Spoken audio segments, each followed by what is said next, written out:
Assalamualaikum warahmatullahi wabarakatuh. Nama saya Azlia Mahrani dari kelas 2A Administrasi Pendidikan NIM 2105888. Saya akan membahas bab 13 mengenai kualitas kehidupan kerja dalam organisasi, mata kuliah perilaku organisasi. Materi yang pertama yaitu konsep kualitas kehidupan kerja. Aktivitas bekerja bagi individu tidak semata-mata ditunjukkan untuk mendapatkan upah, tetapi juga merupakan bagian dari sisi kehidupan manusia itu sendiri.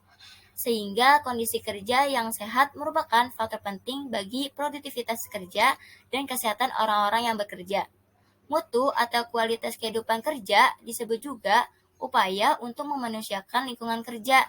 Hal ini menjadi amat penting manakala pegawai merasa bahwa dirinya atau para pegawai memiliki hak untuk diperlakukan secara adil sebagai karyawan yang dilindungi oleh hak asasi manusia dan peraturan perundang-undangan.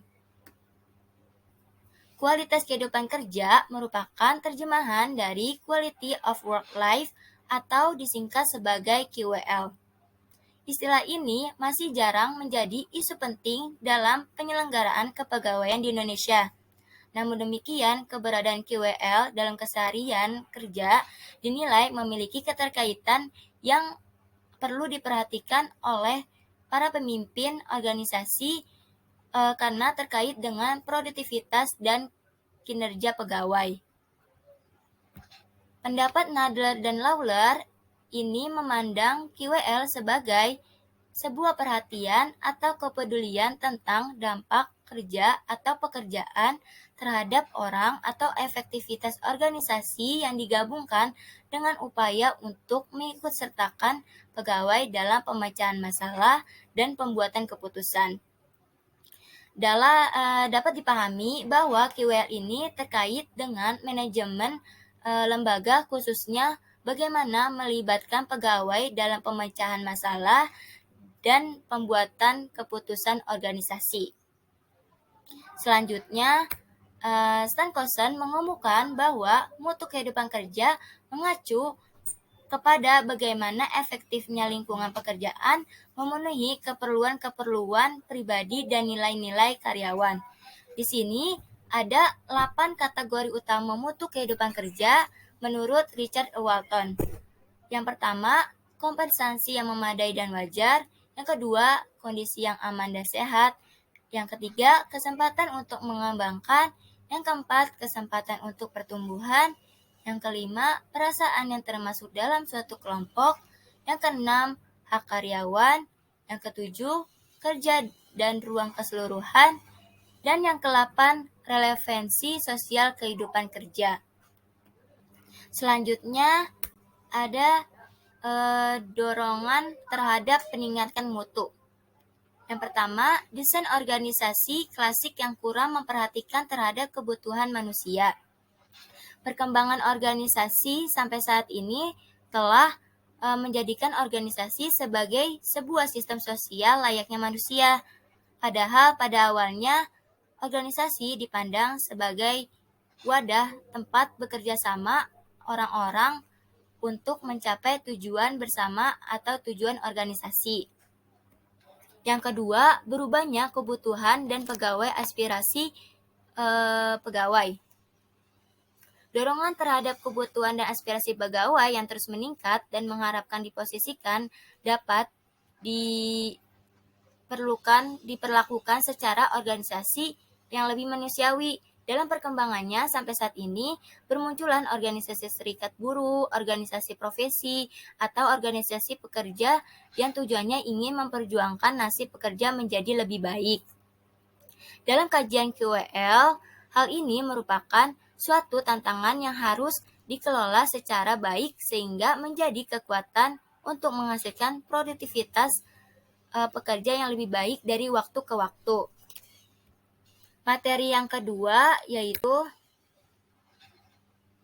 job enrichment dan job enlargement. Job enrichment apa sih dan job enlargement? Job enrichment menurut Kosen merupakan suatu bentuk mengubah atau memperbaiki suatu pekerjaan sehingga seseorang pekerja mungkin lebih dimotivasi ia memberi memberi kepada karyawan kesempatan untuk pengenalan, pencapaian, pertumbuhan, dan tanggung jawab yang lebih besar. Contohnya, meningkatkan kualitas dari tugas yang menjadi tanggung jawab pegawai. Selanjutnya, ada job enlargement. Job enlargement ini merupakan peningkatan kuantitas atau jumlah tugas yang harus ditanggung oleh pekerja. Hal ini dilakukan karena ada kepercayaan manajemen terhadap individu atau pegawai untuk melakukan sesuatu yang lebih besar.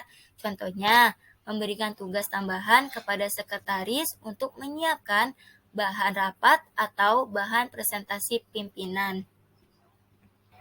Materi yang ketiga yaitu hubungan kualitas kerja dan kinerja.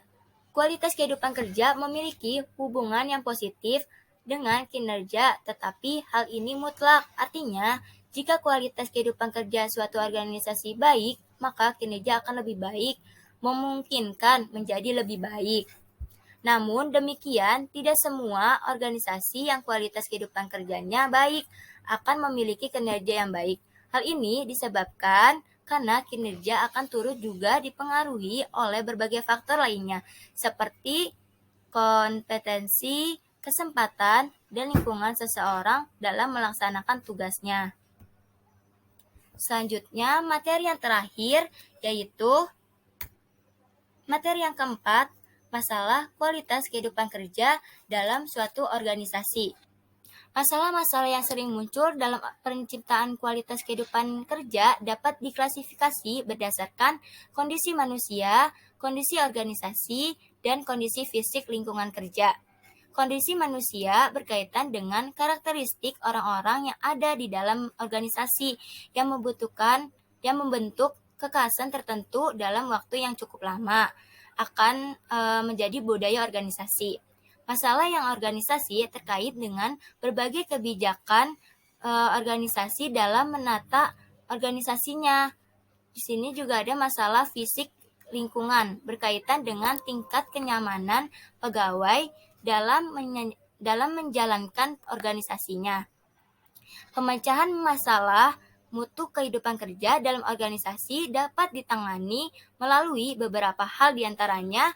Yang pertama, pengayaan pekerjaan. Yang kedua, menciptakan pekerjaan yang menyeluruh. Yang ketiga, menggilirkan pekerjaan. Yang keempat, pujian dan penghargaan. Yang kelima, pendelegasian wewenang. Dan yang keenam, mengubah lingkungan kerja. Sekian materi yang dapat saya sampaikan. Kurang lebihnya mohon maaf. Wassalamualaikum warahmatullahi wabarakatuh.